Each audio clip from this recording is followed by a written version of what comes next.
नमस्कार, मी कृपा Sapkal. News uncut मध्ये आपलं स्वागत. पाहुयात आजच्या देश विदेशातील टॉप 15 घडामोडी. अयोध्येतील रामलल्लाच्या अभिषेकासाठी आता एक दिवस उरलाय. जसजसा रामलल्लाचा प्रतिष्ठापना दिन जवळ येतोय, राम भक्तांमध्येही आनंद वाढतोय. देशात असो किंवा परदेशात सर्वत्र राम भक्तांचे आनंद पाहायला मिळत आहेत. लंडन मधील हाऊस ऑफ कॉमन मध्येही राम भक्तांचे भगवान श्रीरामांप्रती असलेले प्रेम दिसून आले. युगपुरुष नावाचा कार्यक्रम सनातन संस्था यूकेने हाऊस ऑफ कॉमन मध्ये सादर केला होता, ज्यामध्ये रामाच्या अयोध्या नगरीची गाथा संगीताच्या माध्यमातून मांडण्यात आली. यावेळी लंडन मध्ये रेडिओ जॉकी म्हणून कार्यरत असलेल्या आणि मिथिलाचे प्रतिनिधित्व करणाऱ्या बेतिया येथील चंदा झा यांनी संगीताद्वारे रामगीत सादर केले. मालदीव येथील एका 14 वर्षांच्या मुलाला ब्रेन स्ट्रोक आला होता.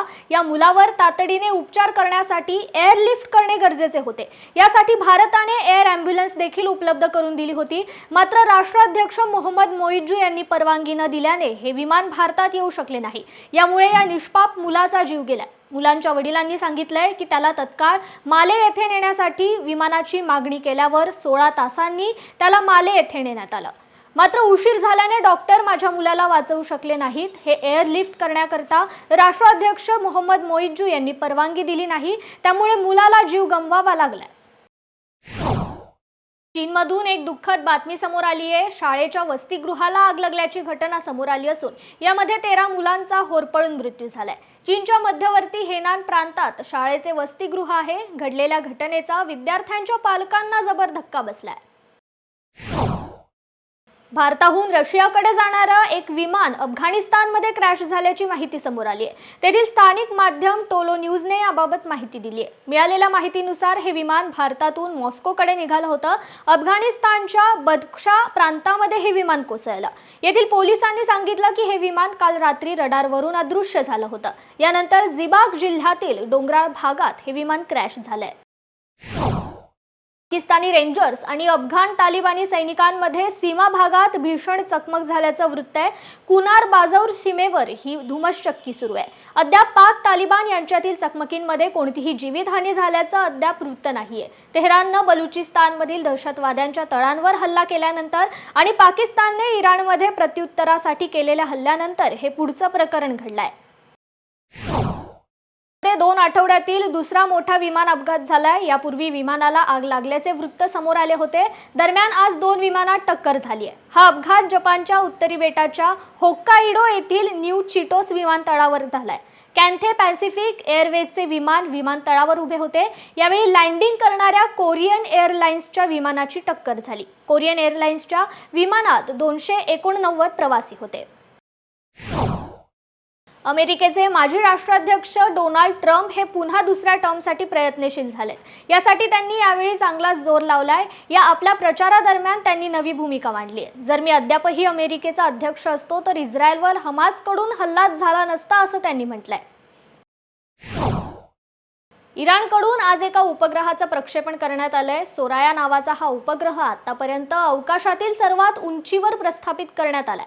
इराणच्या रिव्हॉल्युशनरी गार्डच्या उपग्रह कार्यक्रमाचा भाग म्हणून हा उपग्रह अवकाशात सोडण्यात आलाय. विरुद्धच्या लढाईमध्ये लढण्यासाठी रशियाच्या सैन्यामध्ये नेपाळींना भरती केली जात आहे. परंतु नेपाळ सरकारने नेपाळी नागरिकांना भरती करून घेऊ नये अशी विनंती रशियाला केली आहे. तसेच यापूर्वी दाखल झालेल्या नेपाळी नागरिकांना पुन्हा नेपाळला पाठवण्यात यावे अशी विनंतीही नेपाळ सरकारने रशियाकडे केली आहे. नेपाळमधील किमान 200 युवक बेकायदेशीर मार्गांनी रशियाच्या सैन्यामध्ये दाखल झालेत. त्यापैकी 12 जण युक्रेन विरुद्धच्या युद्धामध्ये मारले गेले. या अनुषंगाने नेपाळने रशियाला ही विनंती केली आहे. ब्राझीलमधील इपिक्सुनाजवळ 6.5 रिश्टर स्केल तीव्रतेचा भूकंप झाल्याची घटना घडली आहे. शनिवारी सकाळी 9:30च्या सुमारास हा भूकंप झाला. अद्याप कोणतीही जीवित किंवा वित्तहानी यामध्ये झाली नाहीये. UAS भूगर्भीय सर्वेक्षणाने याबद्दलची माहिती दिली आहे. आठवड्यापर्यंत एलन मस्क यांच्या स्टारलिंकला भारतात स्पेस आधारित ब्रॉडबँड सेवा सुरू करण्यासाठी मंजुरी मिळू शकते. ET टेलिकॉमच्या ताज्या अहवालात याबद्दलची माहिती देण्यात आली आहे. स्टारलिंकने आपल्या शेअर होल्डिंग पॅटर्नबाबत department for promotion of industry and internal trade ला स्पष्टीकरण पाठवल्यानंतर ही माहिती मिळाल्याचं अहवालात म्हटलं गेलंय. रामलल्ला रामाची प्राणप्रतिष्ठापना होणार असल्याने संपूर्ण देशभरातलं वातावरण राममय झालंय. राम आएंगे हे गाणं सध्या ट्रेंडिंगला आहे. विशेष म्हणजे आर्टिफिशियल इंटेलिजन्सच्या मार्फत हे गाणं दिवंगत गानसम्राज्ञी लता मंगेशकर यांचा आवाज वापरून रेकॉर्ड केलं गेलंय. सध्या लता दीदींच्या आवाजातील हे गाणं सध्या सोशल मीडियावर व्हायरल होत आहे. होणाऱ्या इंग्लंड विरुद्धच्या कसोटी मालिकेपूर्वी टीम इंडियाला मोठा धक्का बसलाय. वेगवान गोलंदाज मोहम्मद शमी सर्व 5 कसोटीतून संघातून बाहेर जाण्याची शक्यता आहे. पायाच्या दुखापतीमुळे त्रस्त असलेल्या मोहम्मद शमीला कसोटी मालिकेतील पहिल्या 2 सामन्यांसाठी संघात स्थान मिळालेलं नाहीये.